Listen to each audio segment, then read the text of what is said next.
Welcome to the show. My name is Charlton with Big C. This is Charlton and Big C Sports. Coming to you worldwide on the Big C Sports Network, on the #1 network in the United States of America. And Big C Sports has been voted the #1 sports show in the universe, according to Big C. And them good old boys down south, I want to say bienvenidos to all of our listeners in Latin America, also across the pond, in London, England, as well as Paris, France. Of course, you good old boys in Canada, we love you in Africa, the Big C tribe, but there's no one we love more than you good old boys down south in the land of the free and the home of the brave on a beautiful May the 17th, 2019, Grando Deportes, Big C. How's it going for you good old boys down south? Well, Charlton, I'm a little upset that we got the wrong people listening to our program. Dodge truck pulled a fast one on me. Uh-oh. I'm sitting up and I'm watching a commercial, Charlton. They got the truck at the racetrack. Yep. Got it hooked up and stuck a horse in the trailer in the back, okay? Yeah. That's only part of it. Yeah. Next thing you know, you see them out there cutting up firewood. Yep. Okay? Taking it, and then all of a sudden you see the guy feeding the fire pit in the smoker. right. You don't see what kind of meat he's putting on there. But I don't see the horse anymore after that. So here it is. I'm thinking they just left the Kentucky Derby. Yes. They loaded up a horse, went and cut up a bunch of firewood, not even put the horse in the pit, Charlton. Well, it's all fair in love and war. We told those horses this is a battle to the finish, and I think when they say finish, they really mean finish, Big C. But it's all fair in love and war. So much happening around the sports universe today. Tiger Woods. Tiger practice? He's like Allen Iverson. What do you mean practice? He missed the cut, and he started with a good old boy in Koepka, who's like leaving trails down there. What's it called, Big C? What's the name of that course again? Bethpage Black. Okay, I think I've had so much going on in the sports. I felt like I was POTUS just for a second. I couldn't remember what I said, so basically I decided to pull up POTUS. But it is Bethpage Black, and everybody knows it's all fair in the world of golf. Ratings will be down this weekend. We all know that's true. NBA basketball, fantastic, especially Northern California. What a game last night. The Curry brothers really entertained their parents, Big C. And it's a heartbreaking, but also a great thing, too, when you have two kids playing in NBA basketball. I want to say today's show is sponsored by your Northern California Cadillac dealers, home of the all-new Cadillac Escalade, the standard of the world. And when you go by and test drive yours, tell them Charlton and Big C sent you. So we all know it's all fair in love and war, but I really want to get your thoughts. Was it really a Dodge truck, or was it a truck that was just spray painted with a Ram on it, Big C? Your thoughts? It was a Dodge Ram truck, Charlton. Yeah. They've been listening to the show, stole my idea about going to the Kentucky Derby, getting one of those losing horses because nobody would miss it. Yeah. And definitely they won't miss it now, Charlton, because he's in the smoker. No, he's in the smoker. And speaking of the smoker, I know we'll get into a lot of things happening today in the sports universe, but I want to, I love politics too. And I know this guy, Joe Biden, former Vice President Joe Biden, a lot of people say they don't like him because he touches too many people. But I think what he does is like a friendly touch that people grew up with. It's not the litigious touch that gets you sued. But there's some polls that came out in Pennsylvania, Big C, and it says that, Biden's to hold his first major 2020 campaign rally in Pennsylvania just days before Trump is there.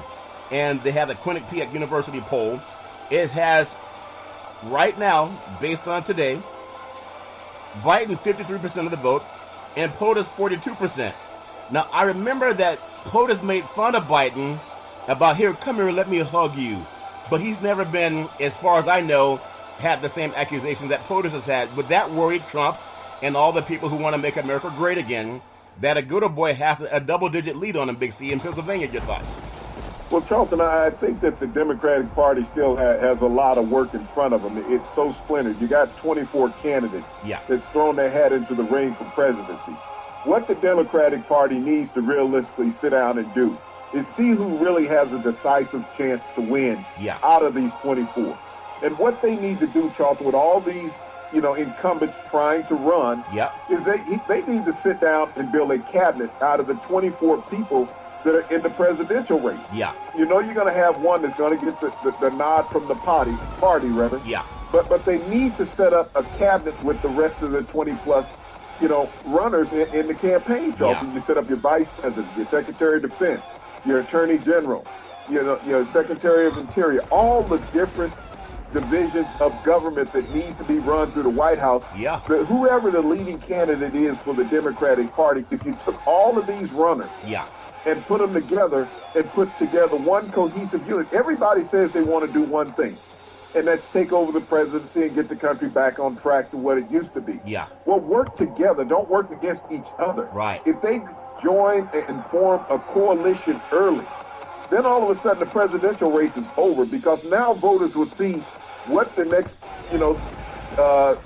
White House is going to look like. Right. If you put all these people in place that have knowledge of law, of politics, of finance, of world entities. Yeah. This is what you do. You don't wait till after the presidential run is over, Charlton. No. You do it up front. You show your hand. Yeah. Just like in poker, it's like, hey, I got 4 of a kind. Let me turn it over. Ain't no need you throwing away any more money. Right. This hand is over. Do what you want to do. Save your money. That's funny.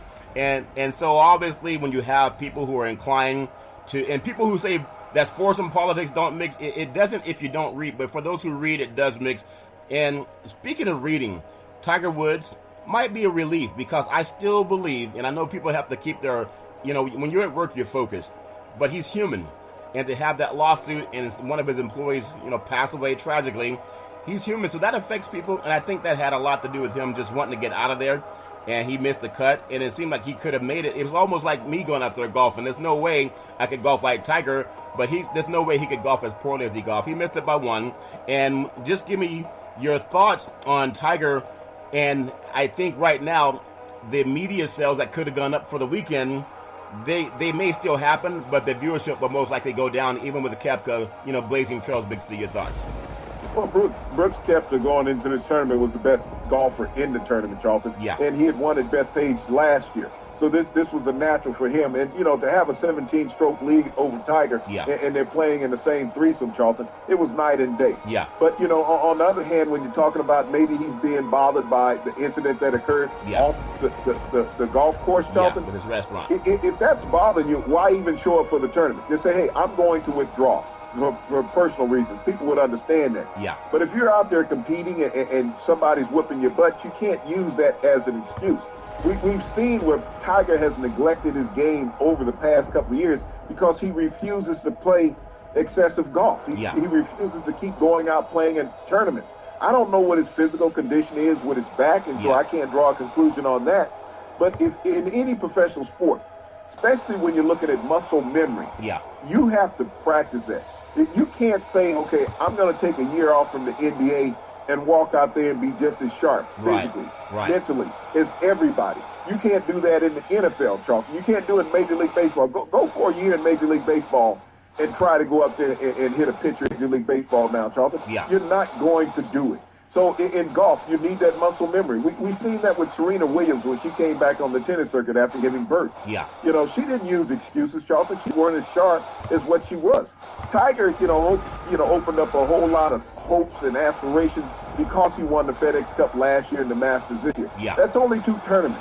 When you look at 18, 20 tournaments that's played throughout the year, and Tiger chooses to only play in 4 and 5. At his age, he is not going to be consistent if he doesn't play more. Well, think about what Brooks Koepka said, and I like his attitude. He's not a sycophant, at least it doesn't seem to be.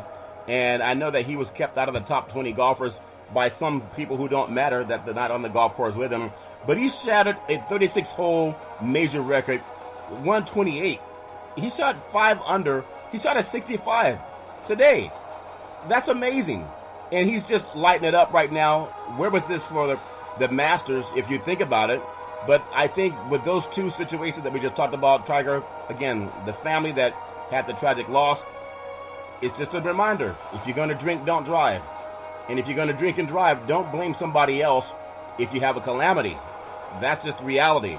It's best to tell people the truth as opposed to crying and being heartbroken because you refuse to tell them the truth, and you enable them to go out and do things that could cost them their lives, and that's a shame. But I blame the people who are enabled him to do that, not someone who's a restaurant. Jordan Spieth, you think about Spieth being -5, Big C. I know he's someone that the media wants to push up. They want to make him be great. They want to make him be the next Tiger Woods or the next, Jack. but he's 7 off the lead with Koepka right now, and then you have Scott at -5. So Koepka's probably going to pull away from these guys over the weekend, but it may lack some of the attention had it been Tiger that had shot a record round in the first 2 golf holes. Big C, your thoughts? Well, see, if Tiger put in the work that Koepka does, Charlton, then maybe he would be in that hunt. Yeah. But Brooks Koepka is playing often. Every opportunity he gets, he is not passing on tournaments. That's how you stay sharp and stay on top of the world #1 golfer. Yeah. Is doing what Brooks Koepka does. You talked about him at the Masters. He was in the top 5 at the Masters, so he was in the hunt. Yeah. You have a bad day there in Augusta, and all of a sudden you're out of the race. Tiger just happened to be on his game that day, but Brooks Koepka has been on his game for the past 2 years. Yeah. When you look at where he has been in the top 2 golfers in the world, Charlton, that's not by fluke, that's by consistency. Yeah, and then for Tiger again, he had 6 bogeys, he had 3 birdies, and that's not Tiger Woods like. But it's all fair and loving where people have their challenge. He's still nearly worth $1 billion from what I understand, and he'll have to get things together and come back in the next round. Any hope? Does Spieth move the needle? Who's going to move the needle this weekend with NBA basketball, Big C? And also we have the NHL, depending on what happens with St. Louis and also San Jose. We know the Boston Bruins, they've already... Who was that lady in the... Was it the Wizard of Oz? She had a green broom. She was the Wicked Witch. Wasn't she? The Wicked Witch had a green broom, Big C? And she wore black, just like the Boston Bruins did.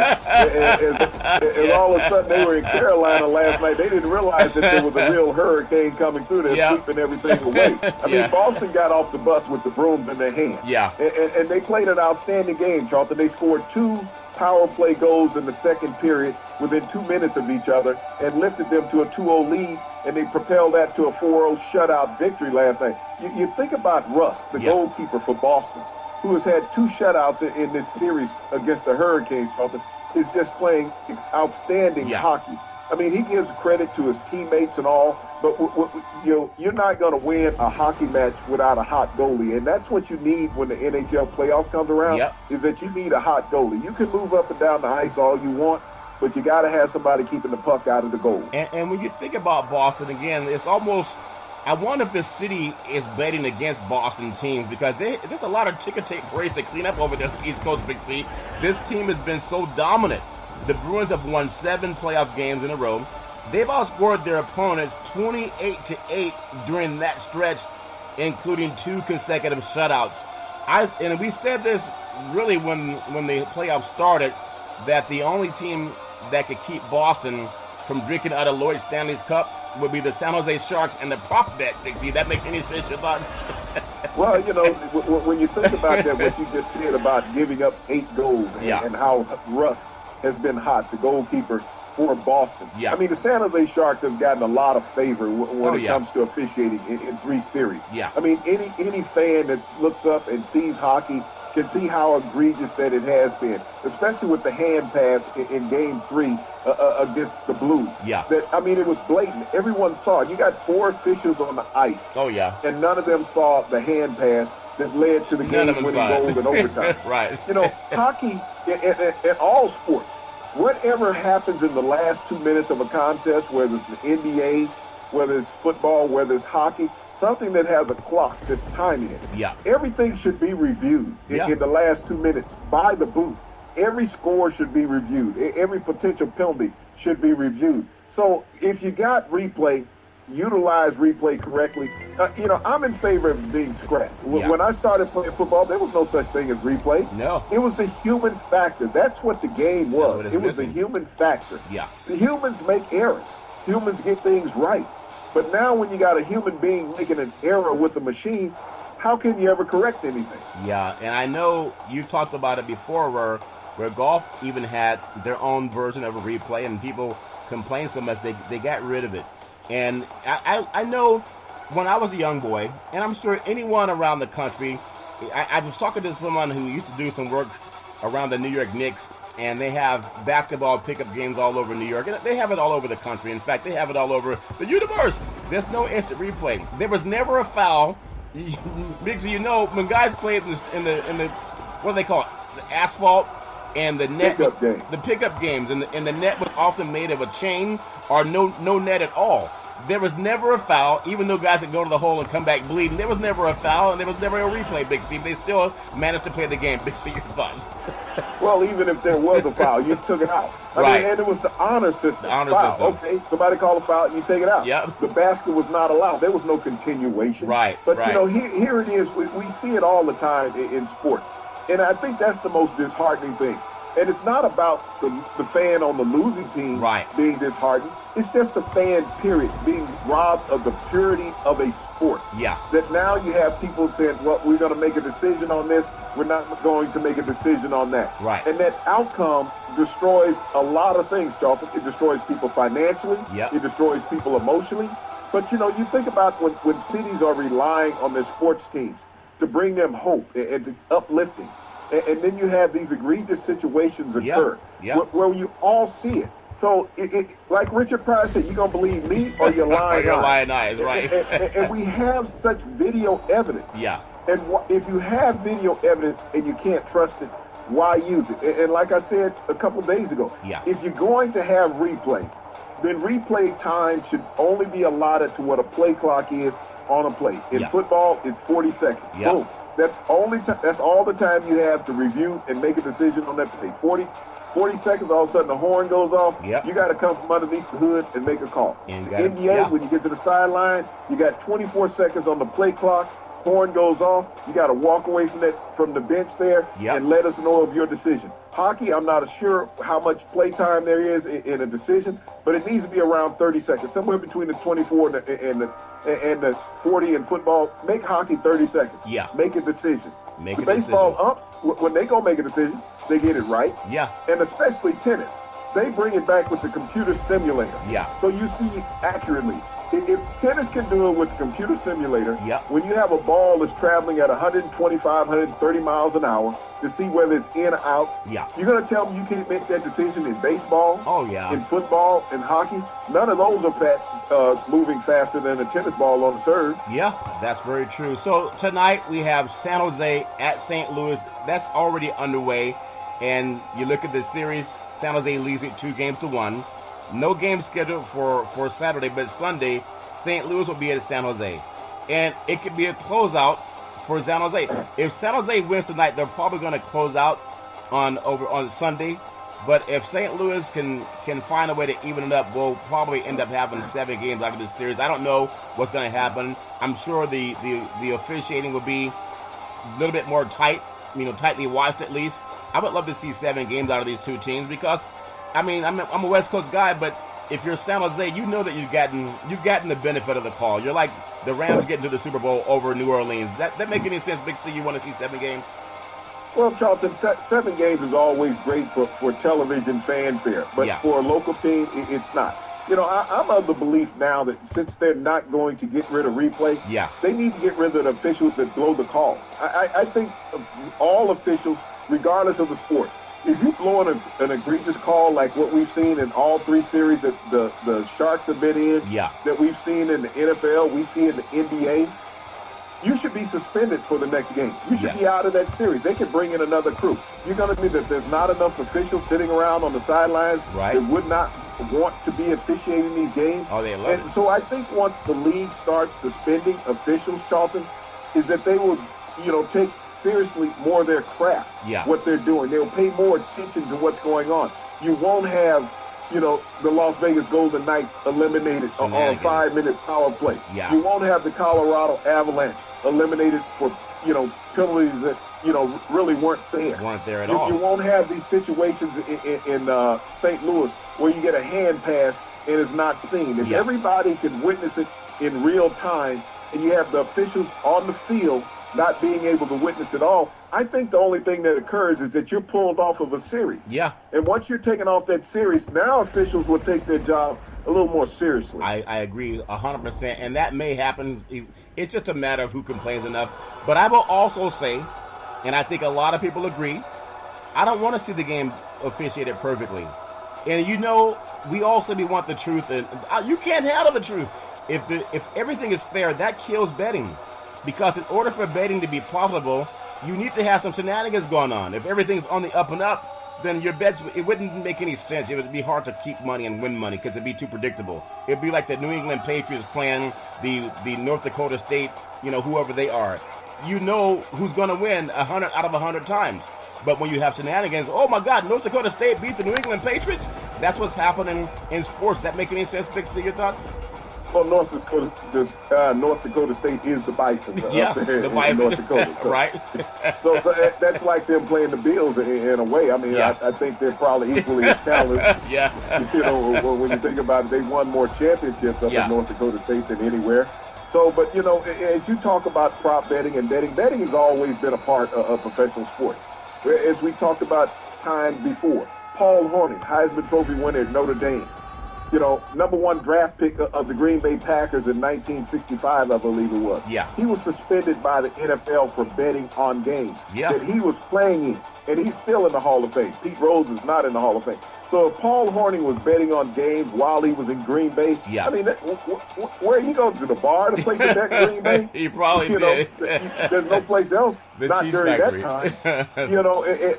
And then you think about when he was in Notre Dame, winning the Heisman Trophy. How many games did he have a hand in fixing games at Notre Dame? Not just Green Bay, but Notre Dame. But got reinstated by the NFL even after doing all those egregious acts. Yeah, I think that everybody in sports, they know that those things happen. And to me, I think it makes the game exciting. That's why CBS had Jimmy the Greek Snyder on back in the day, and some people complained. They got rid of him for various reasons. If you think about the Preakness, I mean, tomorrow is without the Kentucky Derby's two winners. I know you're a big horse guy, and I know you opened the show talking about somebody with a truck that had a horse in the back of it, or horsepower, something about horses you said, Big C, but are you excited about the Preakness, Big C? Your thoughts? Well, Charlton, I think the Preakness is a letdown. You have no opportunity for a triple crown. Right. The horse that actually crossed the line first was disqualified. Right. Because he cheated. He cheated. The horse cheated. Yeah. He was consciously cheating. He was like Donald Trump. The track in the race. He's like POTUS. Big C, he cheated all the time. He get away with it, so. he just didn't get away with it. Too many cameras were on it. Too many cameras. And then, the pseudo winner of the Kentucky Derby pulls out of the Preakness. Yeah. So as a betting fan, what are you looking forward to? You have no hope for a potential triple crown. Yeah. And generally the horses that run in the Preakness, you probably get 3 of those that will run in the Belmont. Yeah. So when you talk about the Preakness being watered down from the Kentucky Derby, all the hype of 20 horses running, Charlton, down to a half a dozen now. And so, what's to look forward to? Yeah. Well, I know it's all fair in love and war. And for people who love, horse racing, they'll go out and watch it anyway. It's just amazing how things have happened. And speaking of racing and how everybody wants to see a winner, we all know that it's important to have inclusion in our society. It's important. We've seen it in football. We've seen it in basketball. We've seen it in baseball. And you know how I was just saying when Zion Williamson, the ping pong balls were chosen, and it was congratulations, the New Orleans Pelicans. And they'll have their first selection, and everyone says it's going to be Zion Williamson. And mainstream Americans, white Americans, went crazy, oh my God, he's gonna become the prodigal son of New Orleans, and people were dancing and jumping up and down in the room, most of them Caucasian, over a black man. And I said, and I wasn't being flippant when I said this. I was asking you, because you live down south around that, what would it take for mainstream America to treat African Americans the same way they do when they see us as athletes with a uniform? They're praising people jumping up and down. Outside of having the uniform on, we're still last hired, first fired. We still are racially profiled by the criminal justice system more than any race. We still have this thing where it's easier for a Caucasian person to get a loan from a bank than a black person simply because they mark white on the application, same credit, income, etc. We've seen white flight where black Americans move into a neighborhood, white Americans move out. So what is it about this inclusion that we love around sports when in the last 2 decades, segregated schools in America has grown by 18%, Big C? You wouldn't think that watching people get drafted. Your thoughts?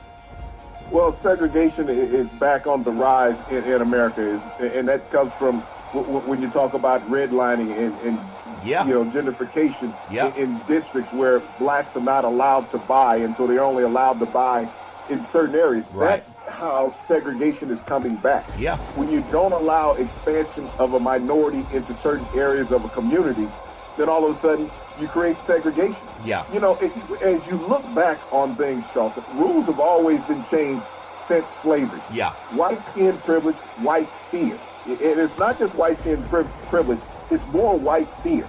Whites have feared that blacks will become equals in society. Yeah. And so they've always done things. They've passed laws, they've created obstruction to disenfranchise black communities and black people in America ever since slavery has ended, because of the fear that it would be an equal playing level. Yeah. Now, when you think about athletes and how they're appreciated by white society, Charlton, what are those athletes kept in? A cage. Yeah. I don't care how you look at it. Those arenas, those stadiums, those are cages. Yeah. And the white people are all sitting up on the pillars, cheering, looking down on those athletes. Yeah. Those athletes are even beneath them during an outing, you know, in their sport. Yeah. And people may not have never recognized that, but if you go back to the Colosseum days in Rome, you had the elite whites sitting around in the Colosseum. Right. Peering down at the slaves that were out there fighting. We have the same thing when we look at professional athletes, Charlton. You had the elitist whites, even prior to, you know, the color barrier being broken, even once it was broke, that black athlete was still beneath those white fans that were sitting in the stands. Yeah. So whether you cheered for them or cheered against them, you were still above them and they were beneath you. Yeah. And that same mentality works today. When you look at these arenas and stadiums, Charlton, blacks have been priced out of them, just like certain areas of communities and cities that they've been priced out of. Yeah. Is that it's unaffordable. You can't go in. So when you look at this athlete, he's in a confinement. Yeah. All these athletes are working within a confinement. And we've seen where athletes have come out of their field of play and gone up into the stands and it goes after a white fan that has been verbally attacking them. Yeah. We've seen that. We've seen white fans assault black athletes, throwing objects at them, and it's been acceptable. They want to punish the black athlete for not just accepting that. Well, He said, well, the white guy paid for the ticket, so he should have the ability to do or say whatever he wants to you, ever since Jackie Robinson. Yeah. And that's how society works. So when we look at wanting to have inclusion, it's not going to happen. Not in America. America will never strive for equality, especially with the administration we have now that spews racism to keep anybody that is not white skin complected out of this country. When you say a Muslim ban, and he doesn't realize there's white Muslims, but he thought all Muslims were dark complected. Yeah. You know, and you know, tell blacks to get the hell out of the country that play in the NFL. He hasn't told any white players that. I mean, he hasn't said that to any white. He didn't tell Joey Bosa to leave the country for spewing racial vitriol. Yeah. He praised him, sent him a tweet. Yeah, that was so Nick Bosa's when we look at, if you're ever expecting racial equality in America, it's not going to happen. America is constantly striving to keep separation of races in this country, John. Well, I saw this thing that was troubling this morning. I was watching a news program. I think it was out of Denver, Colorado, or it wasn't Denver. I know it was in Colorado. I'm not sure what city, what suburb it was. And there was a African-American gentleman who was cleaning trash off of his front yard. And he was approached by a white officer, and he was asking him, "Who are you?" And he said, "Well, I live here." He said, "What are you doing in this neighborhood?" He said, "Well, I live here." And he wanted to see his ID. He had no probable cause. Long story short, it ended up having 8 Caucasian police officers surrounding a black male who just had one of those garbage pickup sticks in his hand. You squeeze it and it picks up trash. And the man knew his rights, so he didn't do what they asked him to do, which could have cost him his life. I'm not advising anyone not comply, but that officer was suspended because he was in the wrong. But 8 law enforcement officers show up at a man's property and demand that he lay on the ground because he's cleaning his own yard. That didn't happen to white Americans. It just doesn't. And I know people say, well, that's not true. But had he had a uniform on and had he been played for the Denver Broncos or the Colorado Avalanche or whomever, I'm sure they would have jumped up and down and cheered. Had he been like Zion Williamson, they would have jumped up and cheered because he was there. And I'm sure maybe if someone mainstream called and said there's a suspicious guy in the neighborhood. It happened to me in my own property, gated community. Cops pull up and they say, You know, what are you doing here? I say, well, I live here. But it took 3 law enforcement officers just to ask me that, Big C. Has it ever happened to you? Your thoughts? Charlton, I've had it happen on more times than I'd like to reminisce about. I mean, I've been pulled over. I've been pulled over at gunpoint. I've laid in the street at gunpoint. I've had multiple incidents where officers have surrounded me, Charlton, just because of the type of vehicle that I drove and where I was living. Yeah. You know, and it happens. This is welcome to Black America if nobody's ever understood that. Yeah. It has happened and it's going to continue to happen. I remember Dr. Lewis Gates 5 years ago. Yeah, that's right. Renowned Harvard professor, Charlton. Yeah. You know, arrested at his own home. Yeah. This is a personal friend of, you know, President Obama at the time. Yeah. And he was arrested at his own home because somebody called the police on him. Yeah. They came in and handcuffed him in his own house. His own house. Yeah. A white police officer did. Yeah. Said that he had broken in, you know, arrested him for burglary, breaking and entering in his own house. So as Black America, when you have ascended to a certain financial status, and you can afford to live wherever you want, you're still not free. Yeah. Because now you're going to be targeted. You're going to be targeted by your neighbors. You're going to be targeted by law enforcement. First of all, you had to get the money illegally. Yeah, that's you what couldn't have a legal job to earn that type of income. You had to get that kind of house. That's the first stop. That's the first thought of mainstream society. When they see an athlete that's not in uniform, living in certain areas, driving certain cars, many athletes, Charlton, have been pulled over driving high-end sports cars, luxury cars, because they were Black. Not that they were speeding or anything, because they were Black. Yeah. Where'd you get this car from? Does this car belong to you? I've had that question asked of me.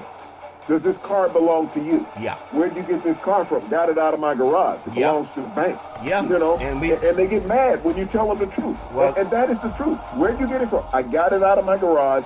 It belongs to the bank. Yeah. You know, they let me drive it. That's what it was.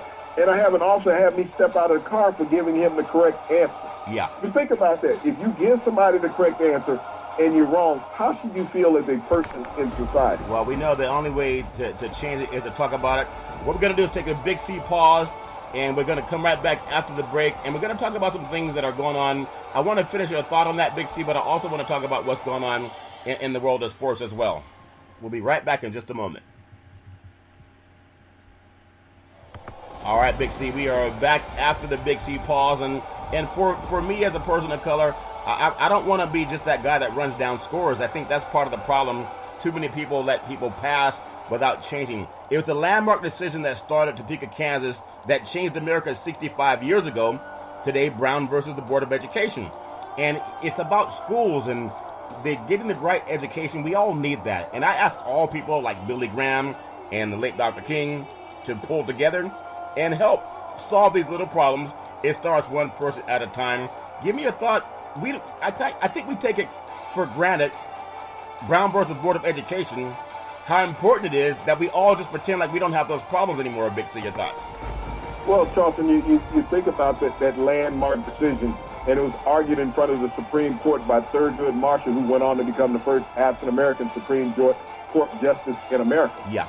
But you think about the vitriol that was against that at that time, where Black children that had a school close to their home, if it was in a white neighborhood, could not attend. Yeah. They would have to get on a bus and drive at least an hour across town to a school that was all Black. Yeah. You think about the mistreatment of children, child abuse that was put on African Americans in this country, Charlton, for 100 years. Yeah. After slavery, that children were abused by white society and forced to do things that were unconstitutional, unethical. Yeah.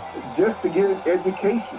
They were forced to travel just to get an education. And you think about that when parents want the best for their children today in education. We've seen the whites cheating scandal in colleges, getting their kids into school, lying, paying copious amounts of money. And all Black children sought, and their parents, was just an opportunity to go to a better school. Not pay tens of thousands, hundreds of thousands of dollars, Charlton, to cheat on a test. They wanted an opportunity to show that they could compete, educationally. That's all they wanted. But white society had that fear that Black children would ascend to great heights if given the same educational opportunity. And that's how Brown versus the Board of Education came about. And that still exists today. When people want to talk about, well, they got in because of Title IX, they got in because they were an athlete. What are white people saying today with the cheating scandal from the elite white and Asians that have gotten their children in the universities over the decades. And this just didn't happen now, Tom. This happened for a few decades. Getting them into school ever since Title IX. And what's the answer for white society? How do they feel about it now? Yeah, maybe they'll just say that it's just an isolated incident, but it's gone on a long time. And speaking of things that are egregious in sports, Dr.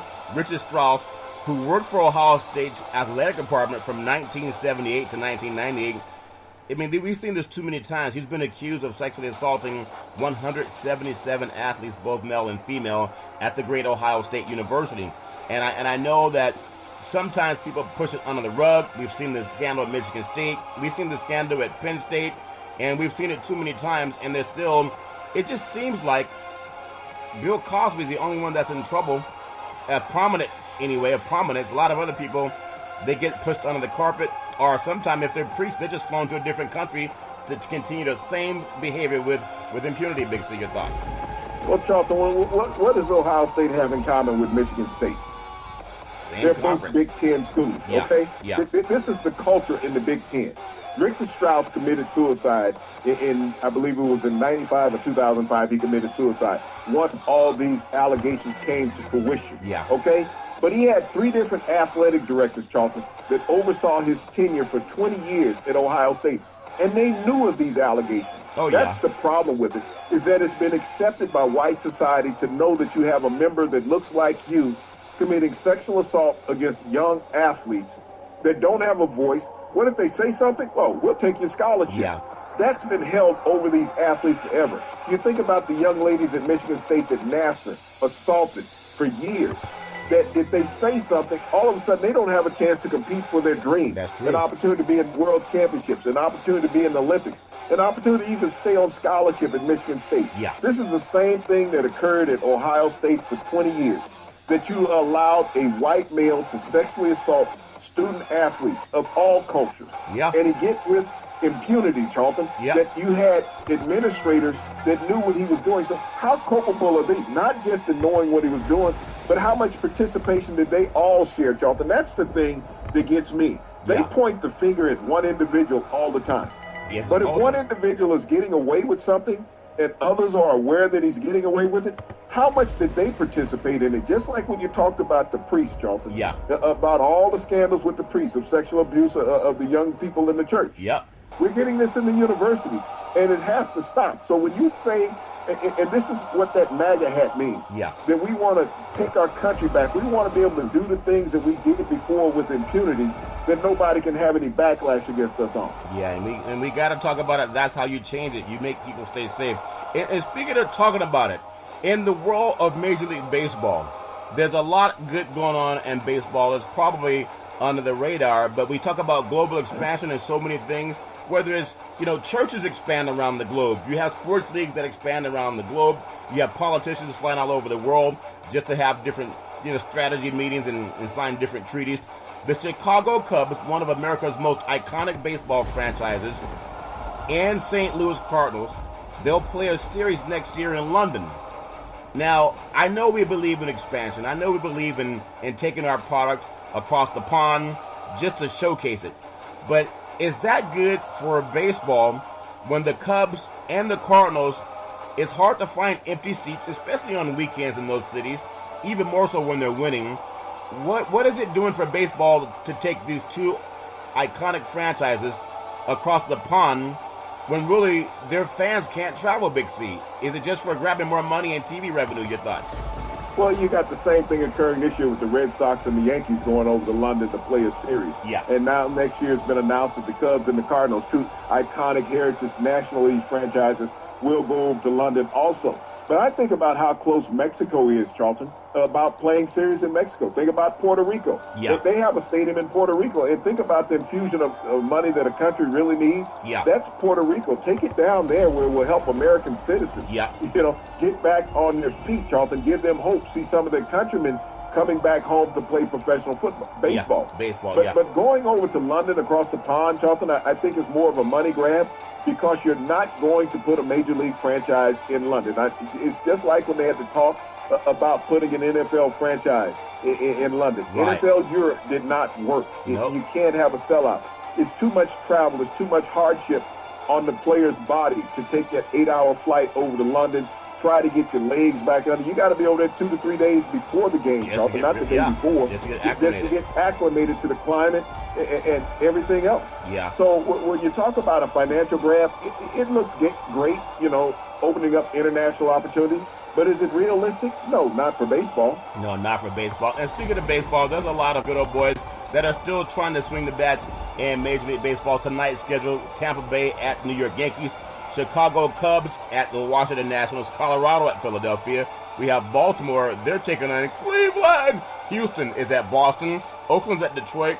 You have the L.A. Dodgers at the Cincinnati Reds. New York Mets, the METS Mets at the Miami Marlins. Milwaukee at Atlanta. And Yelich, I remember we were talking about Yelich and also your friend Harper that makes more money than anybody except for a couple of other players. Yelich performed, I think he had 2 home runs in the series with Philadelphia, and I know Harper didn't have any type of success, at least at that same level, Big C. Not much of talk about media when a player makes that, $330 million, but gets outperformed by a guy who might be the MVP of the league. Big C, your thoughts? Well, Charlton, the media is giving Harper a pass. They're going to, stroke him with kid gloves all year long. He's going to struggle. Christian Yelich is just a beast right now. I mean, and Derek Jeter, I don't know what he's thinking. Maybe he should have signed Bryce Harper. Florida Sunshine. Getting rid of Christian Yelich and Giancarlo Stanton, with the way that he's moved that organization. Yeah. But, when you look at Yelich, Charlton, I mean, he's only hit 3 home runs on the road, even though he's leading the major league in home runs, and he's been lighted up at Millers Park in Milwaukee. But, he's going to have an outstanding year. I think he'll repeat as MVP of the National League, Charlton. He's just a great player. He's a great player. I love seeing guys. And he's not a big physical player. He's not a Mark McGwire. He's not a Jose Canseco. He's not like a Barry Bonds in physique. He's just a skinny guy that knows how to hit the ball right. St. Louis is at Texas. Toronto, them good old boys, what a great city, Toronto. They're at Chicago playing the White Sox. San Francisco Giants at Arizona. Kansas City at the LA Angels. Pittsburgh's at San Diego. And the Minnesota Twins are at the Seattle Mariners. So a lot of good happening in the world of baseball. I'm sure a lot of the ballparks will be somewhat full over this weekend. We wish them nothing but the best. Big C, I want to get on your thoughts on some NBA basketball before we even get into, the games and how great these games are.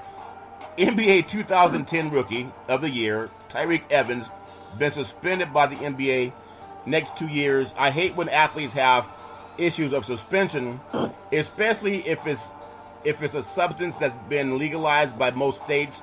I don't know what it is, though. But 2 years is a very long time for them without giving him some help. And I can't say for sure that they can say that every player isn't doing something. Big C, your thoughts? Well, he was a Rookie of the Year there in Sacramento, the Sacramento Kings, when he came out of the University of Memphis. Yep. And he was playing with the Indiana Pacers this past season, Charlton. But to face a 2-year suspension, this is because you have multiple offenses. We saw Gordon in the NFL with the New England Patriots. The amount of time that he's been suspended, even, when he was with the Cleveland Browns prior to coming to the Patriots. Yeah. Now he's as an indefinite suspension. One of the things with athletes, and Tyreke is one of those, he came out of college after his freshman year at the University of Memphis. Yeah. He was surrounded by people who he knew, his family, who covered up for everything that he did, Charlton. He didn't have the professionals from the outside doing things for him. His family said they were going to keep it all in-house, what they did. And so without having outside professional help, Charlton, in all areas is what you need. We talked about that a couple of days ago. When I came out, Charlton, I wanted to surround myself with people who knew more than me and people who had more than me. I wanted to be the poorest person in the room. That's what I wanted to be. Tyreke Evans wasn't the poorest person in the room. His family that was surrounding him were the poorest people in his room. Right. So the advice that he was getting was not good advice. And for the NBA to give you a 2-year suspension, Charlton, this is because of egregious, continuous, situations that you've involved yourself in. Yeah. This is not a one-time event. He's been suspended on multiple occasions. And the NBA just has to say enough is enough. If your career is not important enough for you, and if you've been suspended before, they've told you that you've had to go to counseling, seek out help, you've had to stay on a plan. And when you choose not to do that because the people that are your support base, that are your advisors, are people who are not professionals, Charlton, this is what happens. And the NBA has to send a signal. They cannot allow this. They have to protect the shield, just like in the NFL. The league is bigger than the individual. And if you ask the average basketball fan, nobody knew Tyreek Hill was in Indianapolis. They don't even remember he was Rookie of the Year in 2010 in the NBA. Right. But that's how far he has fallen, Charlton, in less than a decade. What do you think would be a way of helping players? Because, you know, I've heard so many athletes say, in order to play, and I'm not making excuses for anybody, I just know almost everywhere you go in California, you see these cannabis stores, and I don't even know what it is. But I hear ex-athletes saying how they had so much pain from doctor and team-prescribed doctors that they can't function. And then they get on another substance that is being pushed all over the country, it seems, and they can function. And I just want to get your thoughts on what you think should be. There has to be a new protocol, Big C, because if they're using a substance, and I don't know what it is, if they're using a substance that helps people not want to commit suicide and helps them function, yet they get penalized for it, but they don't get penalized for using a substance that makes some of them crazy, delusional, and suicidal, and that's okay. I just want to get your feelings. What's the solution? You played sports. Your thoughts? Charlton, when I played sports, we were poor, okay? So we played to stay in the game. We did what we could with our bodies to make our bodies better. Now that you have athletes with so much money, that word, that letter FU money, that's what they have. And so they have that mindset also that I can do what I want to do. But the biggest problem with the athletes today, Charlton, versus when I came out of college, what's that? We went to school for 4 years, okay? Everybody went to school for 4 years. Even the basketball players went to school for 4 years. You know what they got, Charlton? What's that? They got somewhat of an education. Somewhat. They had societal skills, Charlton. Most of these young athletes don't have societal skills. Tyreke Evans was groomed from the time he was in high school to do that 1 year at the University of Memphis under your buddy John Calipari and go right into the NBA. That's all it was. There was never even thought about what he was going to do in his life. It was about that he was going to play basketball. And so he had no structure coming out of college, coming out of high school. It was all about getting to the NBA. That was his lifelong ambition. Would you ask him what was his plans 10 years from the time he left college, 20 years from the time he left college? Wow. He didn't have that plan set up, Charlton. He had the plan of playing in the NBA and all the luxuries that came along with it and all the pitfalls. But when you surround yourself with people who know less than you, Charlton, and who have less than you, this is what you're going to end up with, less than anybody. And that's what Tyreke Evans is, Charlton. Well, when you surround yourself with thugs, you're a thug. Well, think about this. A player can be reinstated only with the approval of both the NBA and the Players Association. But among players who've been banned under the policy, the most recent, O.J. Mayo, Chris Anderson, others include Roy Tarpley, Richard Dumas, Michael Ray Richardson, Lewis Lloyd, Dwayne Washington, Stanley Roberts, many of whom were eventually reinstated. And I think they can, of course, he'll get reinstated if he can still play. If he can't play, he won't. But at the end of the day, it's a sea change in our society, because someone can say this is illegal for the league, but medically it will improve your ability to fight pain and maybe even live longer, versus what's approved by the pharmaceutical companies that we know is detrimental. I won't even say it's a moral issue, it's a common sense issue.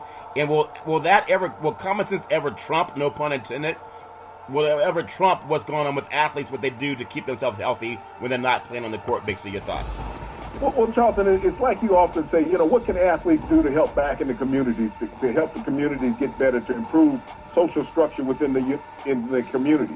What can Tyreke Evans do to do that, Charlton? What type of role model would he be? Say, okay, I've been banned for 2 years for using illegal substance, and this is not my first ban. I'm coming to tell you, don't take the pitfalls that I took. Because I'm a millionaire, and I can still survive on the money I have. If I haven't blown it all, I have to check with the people that work with me if I have any money left. But what type of role model does he exemplify for young minority kids? Well, let me ask you this question. Make it to the league and you become a drug addict? Well, let me ask you this question. Robert Irsay owns an NFL franchise. He had OxyContin. That's illegal, as far as I understand. $27,000 worth in his car. That's illegal. Imagine being a young black man pulled over with that. Even Rush Limbaugh had his own OxyContin problems. A lot of Hollywood is filled with those guys, and you'll still see them in movies.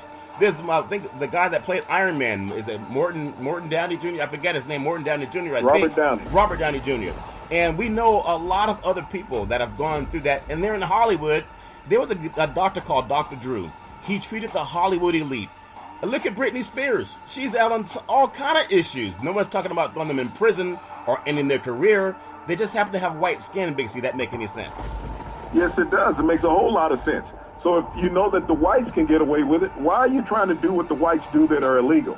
I mean, there's a lot of white people in society, Charlton, that are doing promising things everywhere that are not getting in trouble. We hear about those. They get in trouble just like blacks, too. Yeah. So why do you have to be one of those that say, okay, whites are doing the illegal stuff. I'm going to do it and see if I can get away with it. Right. You know what, Irsay's a billionaire. Yeah. He can buy his way out of trouble, just like his friend Robert Kraft. Yeah. They even canceled his court appearance today. I know. Because the judge didn't feel good. I guess he'd ate too much seafood with all the payoff he got. Too much seafood, all the money he got, yeah. But as an athlete, Charlton, as you know where black society has come from in America, and how hard it is fought to make an even playing field.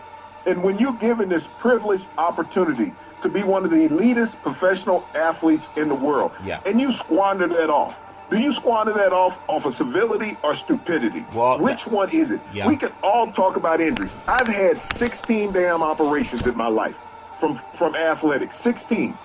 But I didn't become a drug addict where I couldn't beat anything. The last operations I have, I probably still have the OxyContin Johnson sitting from that stuff. Right. Did I need it? Yes. Did I know what it would do to me? Yes. Did I take it? No. Because I chose not to.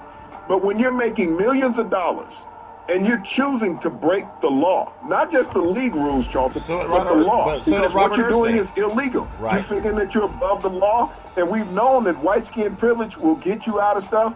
Black will get you in jail. That's real talk, Big C. All I can say is it's not fair, but what is fair in life? If he had white skin, he'd probably just be playing or in some rehab someplace that no one would even know about it. I know a lot of guys are in that situation. I want to turn the page to the NBA.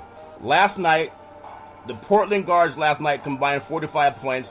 The two Golden State guards, Curry and Thompson, the Splash Brothers, they combined for 61 points at a game at Oracle that had prop betting all over it. And I'm just telling you, Big C Sports is the only show, well, TNT did it with Barkley and Shaq and Kennedy Jet Smith and Ernie. They did a show on it, but we've been talking about it really about a year now, Big C. And the props happen when teams have 18-point leads, 16-point leads, and then 3 minutes later, the game's tied. No timeouts called to stop the tie. It's just like a seesaw. But I know people say, oh, that's cynical. Okay, but it's true. Give me your feeling last night. Portland had their best chance to get this series even. They're never going to have a better chance to get it even. They'll go to Portland. They'll win Game 3. They'll lose Game 4. Golden State will come back and close out in Game 5. And they'll go on to the finals. That's what my friends from Vegas tell me, and I believe them. Give me your thought on what Portland let get away last night. Your thoughts. Charlton, they let a lot get away with. Portland's biggest problem was they were relying on the three-point shot. Too much. They did not continuously attack the rim. When you're playing Golden State, they don't have a rim protector in the game. They don't have a big man. No. So the lane is open. But Portland decided they wanted to play Golden State's game. Let's see who can play long ball. This is what they did. They thought it was the Bash Brothers, not the Splash Brothers. right. That they were playing against. They thought it was Canseco and McGuire. McGuire, right. But here's a situation where you have the size inside and you don't utilize it. Yeah. You want to play out among the arc. And this is Golden State's game. Yeah. Everybody's saying that Golden State doesn't have a chance without Kevin Durant.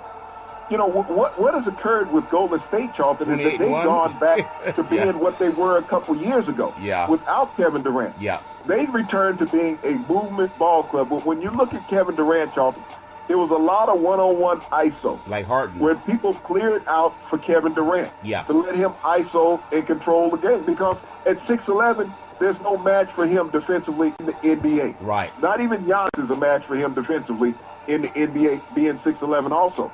But without Kevin Durant, now you see this ebb and flow of their offense. Yeah. And it's all led by one guy. People will talk about Steph Curry who's been averaging 35 points a game since Durant has been out. Amazing. But no, it's Draymond Green. Yeah. He's the straw that stirs the drink.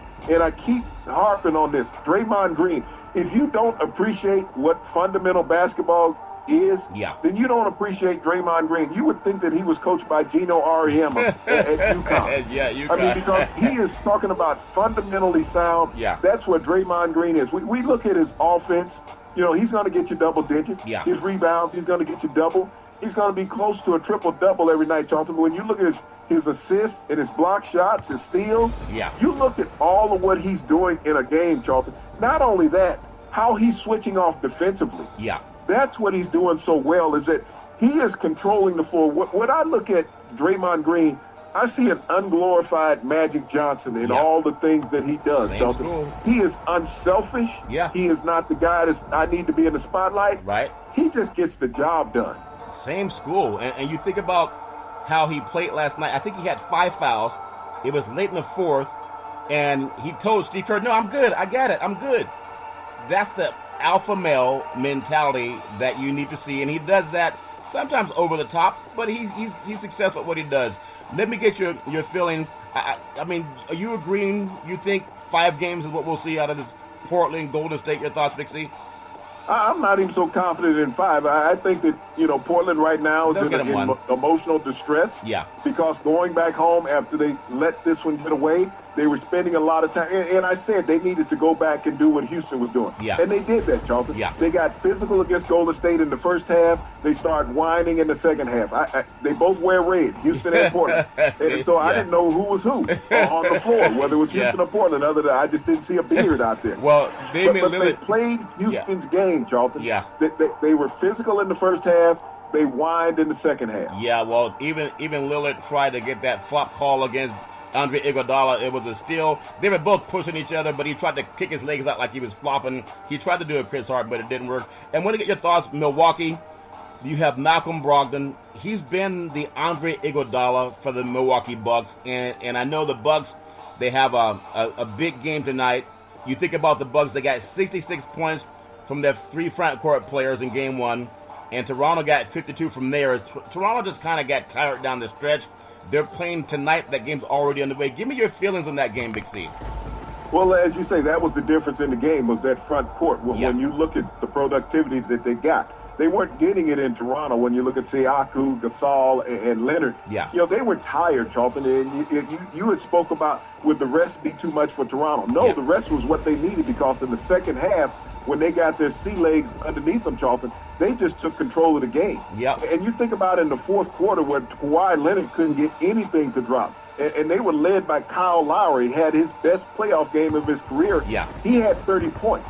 But the front line let them down. They had no answer for what Milwaukee was doing. And when you talk about Brogdon coming off the bench reminded me of Iguodala 4 years ago, coming off the bench in Golden State. He can cover anybody, Charlton. He's an outstanding defensive player.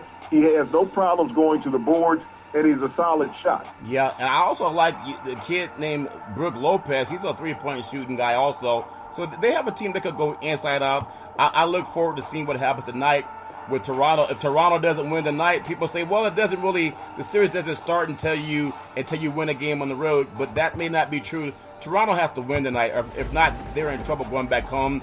And give me your feeling. Kawhi, they can't run him and give him 4 minutes of rest in the entire game. They got to give him, pick your time. Give the man 2 minutes every quarter of rest. That'll give him 8 minutes, Big C. That might help him. Your thoughts?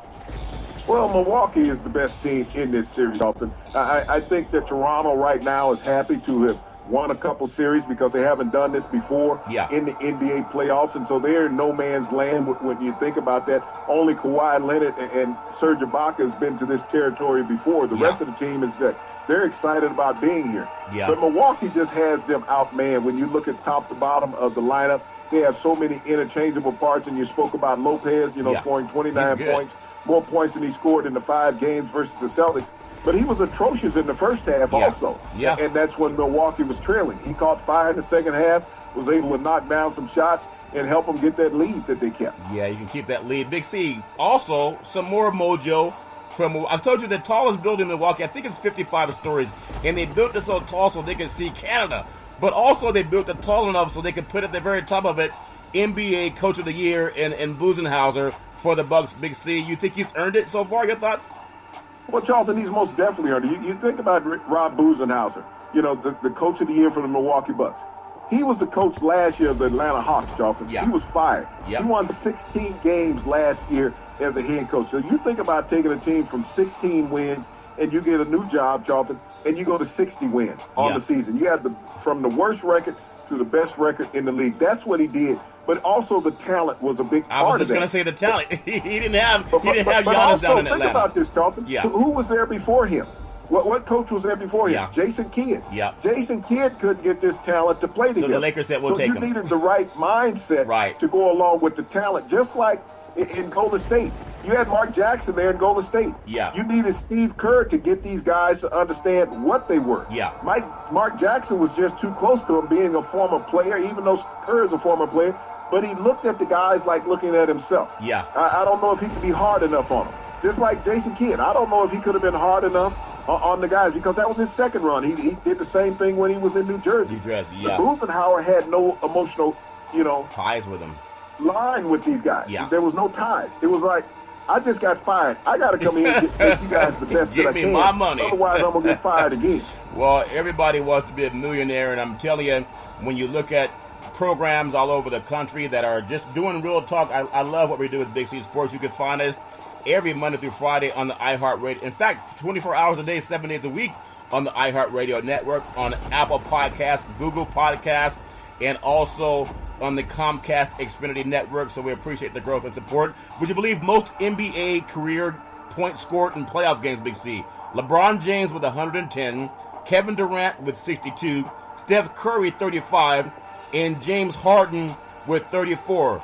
And the one thing that's in common is Steph Curry has defeated all of them at some point in time. Big C, your thoughts? Well, Charlton, the only one that's playing right now is Steph Curry also, so he has a chance to increase that number as this series continues on. Yeah. But, when you think about scoring 30 points in a playoff game, how does it equate? Does it bring you championships? Yeah. You talk about LeBron being the all-time leader with 30-point games. It's only produced 3 championships. That's right. In that whole time. Kevin Durant has 2 championships, and those have been in the last 2 years. Yeah. And he's second on the list. So when you think about it, it does not always equate to championships. James Harden has none. Right. He's number 4 on the list. He has none. Right. Steph Curry has 3 titles. He's third on the list.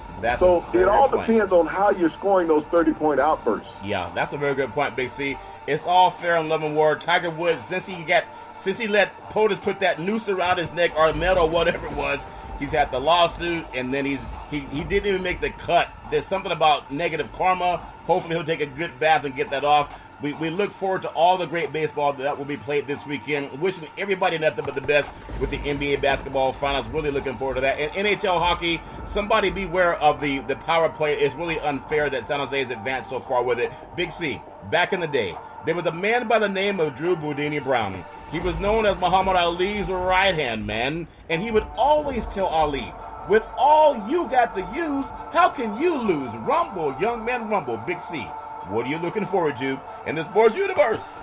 Well, Charlton, with the Preakness being run this weekend, I'm going to put in a call to PETA, because I was very disturbed by that Dodge commercial that I saw, them sneaking off a horse from a racetrack.